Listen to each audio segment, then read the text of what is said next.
Payroll. Welcome to Newspaper Breakdown. It is the 16th of the 11th. Big news, lots of news, tons of news as always, lots of stuff to go through. Main bit you've got, which the main part of the news is everywhere at the moment, is the two people who were killed in Poland by a missile, with the Polish president saying that it is very likely that the missile explosion was caused by Ukrainian air defense. This happened after a wave of bombardment from Russia in Ukraine. There is we do not have all of the information yet, so everyone's jumping and diving, and we have meetings at NATO, I think the G20, and everyone's scrambling. But as of yet, we do not have all the information, so there's no point jumping to conclusions on that one. Over in America, like herpes, Trump has come back again. He's announced his third straight presidential bid. It's incredibly rare for a ex-president to try to regain power, especially after losing. And so this should be fun. He seems to have less power. I said yesterday with Murdoch telling Trump that he shouldn't run and probably will not be backed by Murdoch. It means that you've already got Fox News moving away from Trump and into DeSantis, who's expected to be, at this point, the presidential candidate for Republicans. He is another far right-wing nut job, but he's not as orange as Trump or something. I'm not 100% sure why he's going to be the one selected. I think he's able to walk in a straight line or something, so it means that he's the best candidate possible. But it does show that the speed in which you've seen it turn from Trump is our saviour, Trump has to be the next presidential candidate, he has to come back. And we saw this in especially the likes of Fox News. You see how quickly it turned after the midterm elections from that to, I don't think Trump should run, really. What it goes to prove, beyond a shadow of a doubt, that no one on Fox News has their own opinion. They are being fed everything. It is all about what Murdoch wants. He's the powerful one, and all of them, Tucker Carlson, all of these, they are puppets, nothing more, just puppets willing to turn. It's the same in this country with our right-wing newspapers and left-wing probably, except you do not have Murdoch owning the left-wing papers. You did have Lebedev own the Independent, the Eye now. I believe that is owned by Lebedev and the Saudis, which is just an exceptional mix. But his speech, Trump's speech to announce his third straight presidential bid, was over an hour long. Even Ivanka Trump has come out and said that she is not going to be running with Donald Trump. So he's everything. It's all gone for him. He's not as popular as he once was. It will be fun to watch him fall, if he does. You can never rule out madness, can you, anymore? You also got over in the UK, Dominic Raab, the deputy PM, has asked Sunak this morning to launch an independent inquiry into himself, into his behaviour, after revealing that there are 2 formal complaints against him for being an arsehole, over bullying. These complaints related to his time as a shit Justice Secretary and as a shit Foreign Secretary. He has, of course, been brought back in to be a shit Justice Secretary again, which is why he wants to bring in the Bill of Rights, which takes away freedoms and edges us ever closer to an authoritarian state. where our government are meant to be bowed to. This would normally, of course, the independent inquiry would normally fall to the Prime Minister's advisor, the ethics advisor. But Sunak hasn't appointed an ethics advisor. Liz Truss didn't appoint an ethics advisor, although one could argue she just didn't have the fucking time to. And Boris Johnson had 2 ethics advisors, but they both resigned. One over Priti Patel being a bully, and that was done. They came out and said, yes, she was a bully. But Boris Johnson backed her, and the ethics advisor went, too much for me, I'm off.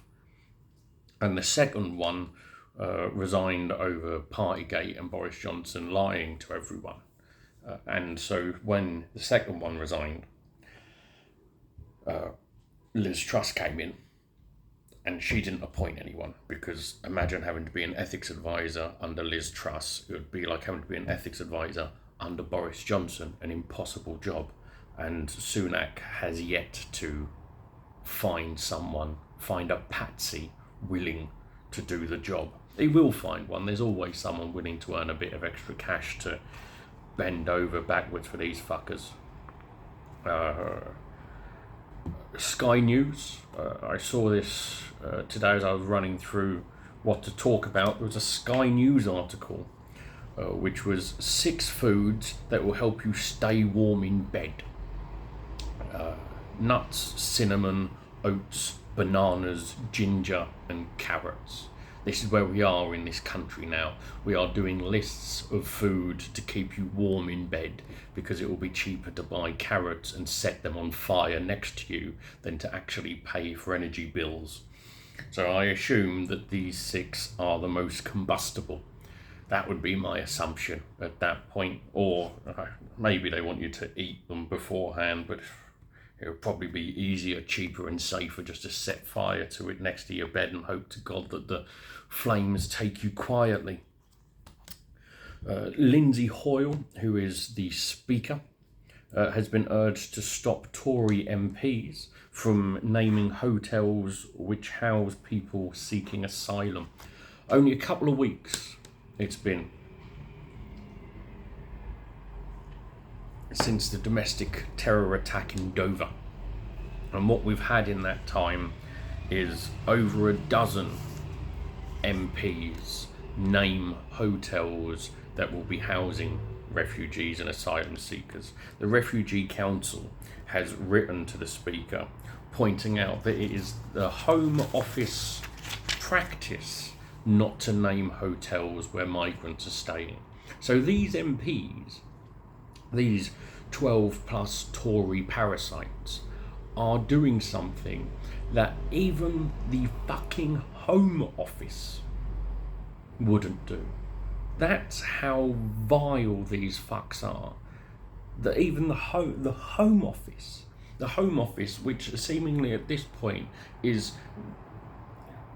a place where evil is grown, even they are not doing what these parasites are doing, because they don't care about human life. They do not give a single merry fuck about human life. They all know that a domestic terror attack happened. You've got counter-terror police said just last week that this firebombing in Dover had extreme right-wing motivations. And they're out there standing in front of these fucking hotels and going, listen, they're in there, putting a target for these lunatics who claim patriotism but are actually nationalists. And there is a difference. There's one thing being patriotic. I love things in this country, our sarcasm, our ability with irony. We've got the best comedy in the world, and we always have done. People will argue America, myself, I'm more on the British side. But NHS, BBC, we've got a lot of good things that we do love, I love and I think are great in this country, but there's a difference between that and nationalism. And these fire bombers, these tedious pricks who go online and get turned over by 4chan and all of these backward fucks and Facebook lying to every 4 seconds. They're so small-minded that they're easily conned by this stupid. They're nationalists, and we've got Tory MPs who see these wound up mad bastards and are pointing them in the direction to go. Finally, for a bit of good news. It's a shorter one of these today. New research by BOXT has revealed that the UK has the highest electricity bills in the world. Number one, and they say we cannot be the best anymore.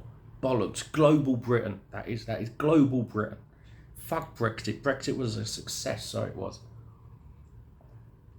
Prices are going up everywhere, but not as high as here. We are top dogs. Well done to us. Well done to us. Well, that's the news stories for today. Hope you enjoyed it all. I'm going to be starting a new video story thing with regards to Comedy Under Siege tonight, I reckon. So look forward to that as well. I will catch you later. Goodbye.